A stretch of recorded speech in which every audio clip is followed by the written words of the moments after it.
I work at a gas station in rural Pennsylvania. It's a boring job, but it's pretty easy and it pays alright. A few weeks ago, this new guy started. I'll call him Jeremy. Jeremy is weird. He's about 25 or 26 and he hardly speaks, but he's got the creepiest laugh I've ever heard. My boss and I have both noticed this, but there's never been a problem, so there's not much we can do about it. Customers have never complained about him, and he's always done his job fairly well. Up until a few weeks ago, anyway. That's when things started going missing. Employee theft can be a problem at any business that sells consumer goods, and there's only one person at the time working at the gas station. It's a pretty small place. About 2 weeks ago, my boss started noticing that we were short on motor oil. At first it was a few containers at a time, then entire shelves and boxes from the back room. Pretty soon entire shipments would be gone the next day after we got them, and it would always be right after Jeremy's shifts. My boss has checked the security tapes from every single night he'd worked, but he could never catch him in the act. Jeremy would lock up at closing, and then the motor oil would be gone the next day. My boss usually takes the tapes home with him to try to catch Jeremy stealing, but his daughter had a softball game last night, so he asked me to watch the tape for him. He offered to pay me overtime under the table, so obviously I took that offer. There are 3 cameras, so he gave me 3 different tapes to check. I figured it would be a long night, but I'm trying to save up for vacation, so I really needed the money. I took the tapes home, popped them in a VCR, and sat back. 2 days ago, the last time he worked, Jeremy started at 4 p.m. Everything seemed pretty normal at first. He counted up his drawer, switched off with the girl who'd worked before him, and waited for a customer. The first person who came in was Mrs. Templeton. The timestamp on the video read 4:03, a regular. She picked up her cigarettes and a newspaper, and then paid with a 20. Nothing unusual there. The next customer was some local guy named Ron. He drives a motorcycle, usually comes in every few days. He filled up his tank, got a bag of beef jerky, paid with his credit card, and then he left. Next was some guy with a cowboy hat. I'd never seen him before, but we get plenty of strangers passing through, just like any other gas station. He got $40 worth of diesel fuel, paid with a $100 bill, and went on his way. I sat back inside. The only thing more boring than doing this job is watching someone else do it. My boss's offer was enough to keep me watching though, so I left the tape on. Everything seemed pretty normal. I had a feeling if Jeremy was stealing motor oil, he knew we were suspicious of him by now. I didn't expect him to be dumb enough to let us catch him on camera. Things stayed pretty boring and routine until about 5 o'clock. At 5:03, Mrs. Templeton came back in. She must have forgotten something, but she didn't. She bought the same pack of cigarettes as before, and the same newspaper. She paid with another 20. That's odd, I thought. But then again, she's a little absent-minded. I thought Jeremy should have told her that she'd already gotten some smokes, but it's not against the rules to sell somebody the same thing twice. That's when Ron came in again. He bought another tank of gas for his motorcycle again. I let her check the outdoor camera because I thought maybe he had another car that he wanted to fill up. And the same pack of beef jerky. He paid with his credit card again. No big deal. I figured this was just a weird coincidence. Mrs. Templeton is forgetful, and Ron probably owns more than one Harley. That's when the guy in the cowboy hat came back in. I felt a chill run down my spine. Don't get diesel, don't get diesel, I found myself whispering to myself in my empty living room. But he did. He got $40 worth of diesel fuel and paid with another $100 bill. Every move he made was identical to his first visit, right down to the way he scratched his nose before he walked out. Either this guy is rich, owns a lot of trucks, and just moved into town, or something really bizarre is happening. I kept watching. Every customer for the next hour was the same as before. Every single one. I was seriously freaked out, and then at 6:03, Mrs. Templeton walked back in. She bought her cigarettes and newspaper again, and paid with a 20 again. I thought I was going to lose it. I only watched another half hour before I started fast-forwarding through the rest. It was all the same. Every customer would come in at the exact same times, exactly 1 hour apart. Now, I know what you're thinking. That sneaky motherfucker Jeremy has messed with the tapes. He'd run a loop of his first hour of business over and over. That wasn't the case. There are windows around the cash register area that the camera covers, and I watched the sunlight fade as time ran on. Jeremy's routine didn't loop over. He swept, mopped, restocked, and did all of his duties exactly how you would expect, but the same customers kept coming in. I was panicking at this point. Something was seriously wrong with what I was seeing, and I had no explanation for it. I skipped ahead to when he locked up and when he walked out to his car. He hadn't stolen anything, but I kept watching, just to make sure. I fast-forwarded one time, to about midnight. At exactly 12:03, out of nowhere, Jeremy's face popped up on the camera. I don't mean he moved his head into view. I mean that 1 second the store was completely empty, and the next second his face was all that I could see. He wasn't looking at the camera, he was looking at me, I'm sure of it. I screamed and fumbled for the remote. By the time I grabbed it, he was gone, just as soon as he left. One frame he was there, the next he wasn't. My hands were shaking like crazy, but I popped in another tape. The other indoor camera shows the back area by the cash register, and I would be able to see how he got up to put his face in camera like that. I skipped ahead to 12:03, but there was nothing. I would have been able to see him standing on a chair or something at this tape, but he wasn't there. I didn't see him enter the store at all after he left. It's like he wasn't really there. He doesn't know the security code, and no alarms were triggered that night after he locked up. What I did see, however, was that at 12:03, the motor oil vanished off the shelf. All of it. Same as Jeremy's face. 1 second it was there, and the next it wasn't. I turned that tape off and went to bed, but I didn't get a wink of sleep. My body is exhausted right now, but my mind is racing. That tape was undoubtedly the creepiest, most disturbing thing I'd ever seen in my life. I work in a few hours. My boss asked me to bring the tapes back in and let him know what I found, but really, what the hell am I going to say?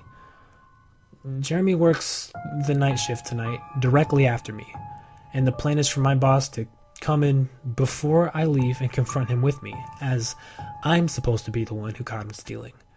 I have no idea what I'm going to do. I suppose I'll have to show my boss the tapes, but I don't want to watch them with him. I never want to see anything like that again.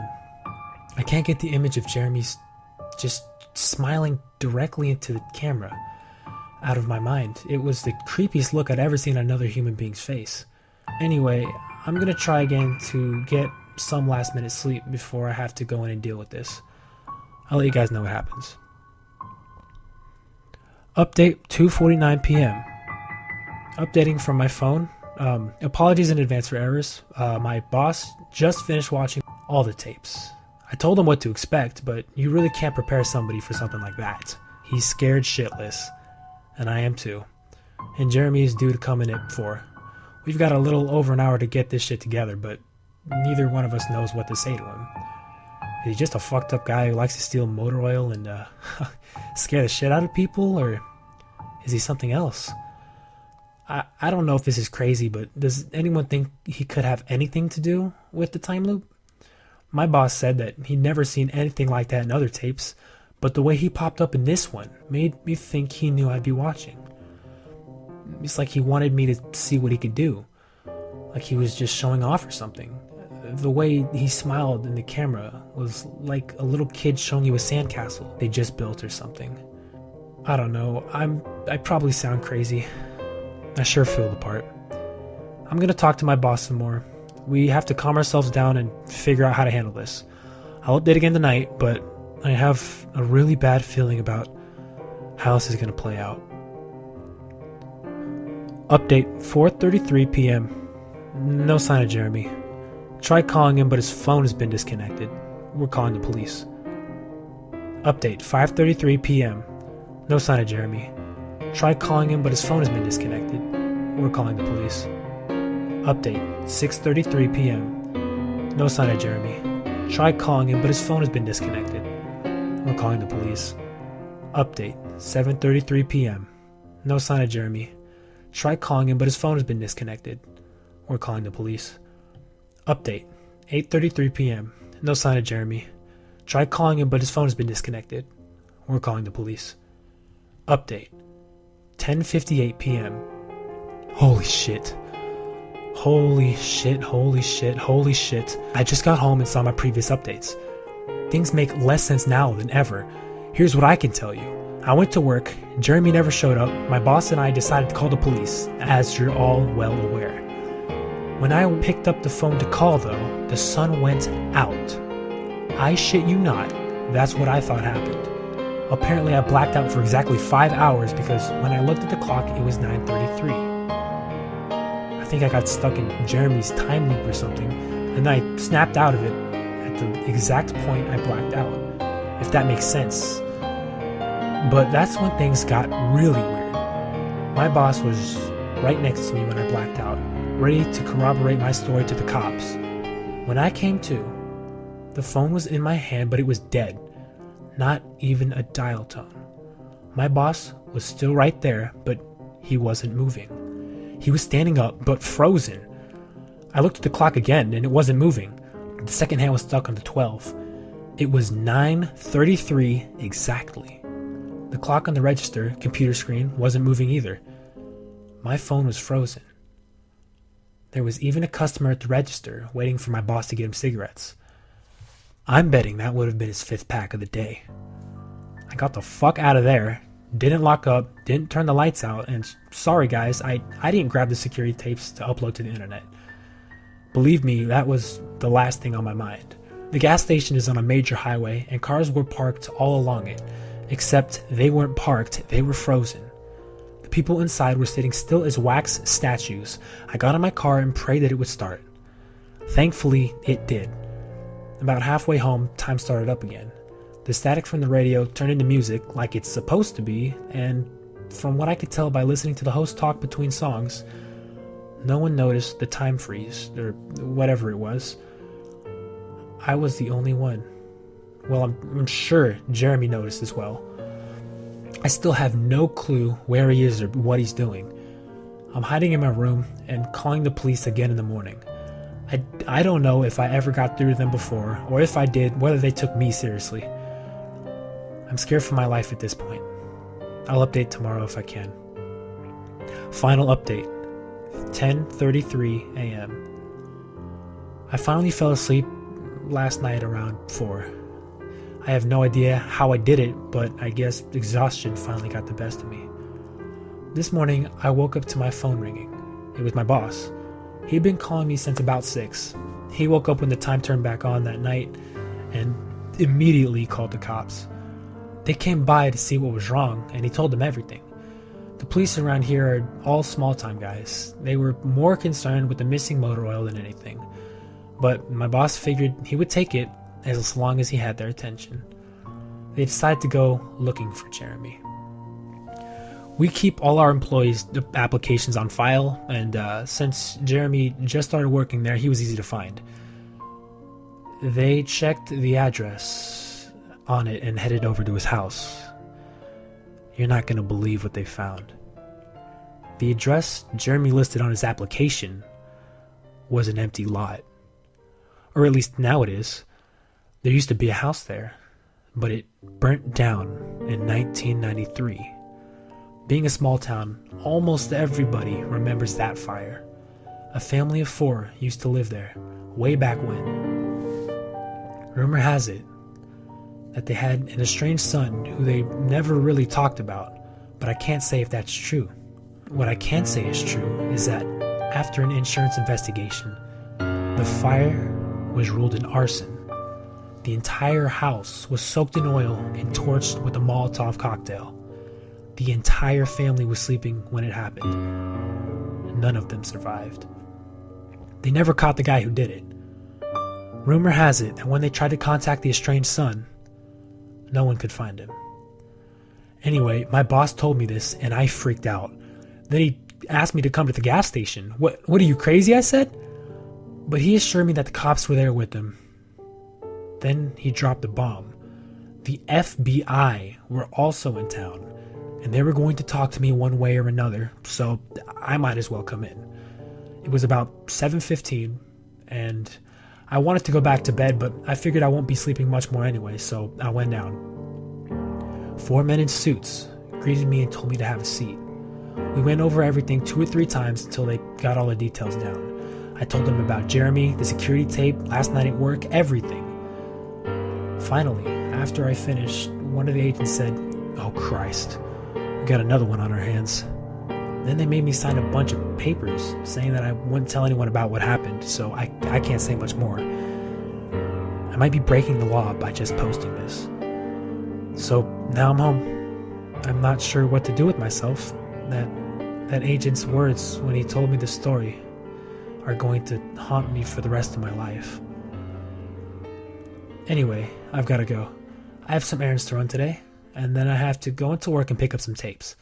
My boss and I think this new guy, Jeremy, he's a complete creep. He's stealing motor oil, and I have to watch some security footage to see if I can catch him doing it. I have better things to do, but my boss is paying me overtime, under the table, and I'm trying to save up for a vacation so I could really use the money. It should be pretty simple. The oil always goes missing right after his shifts. I figure I'll just watch the tapes, catch him in the act, and that'll be that.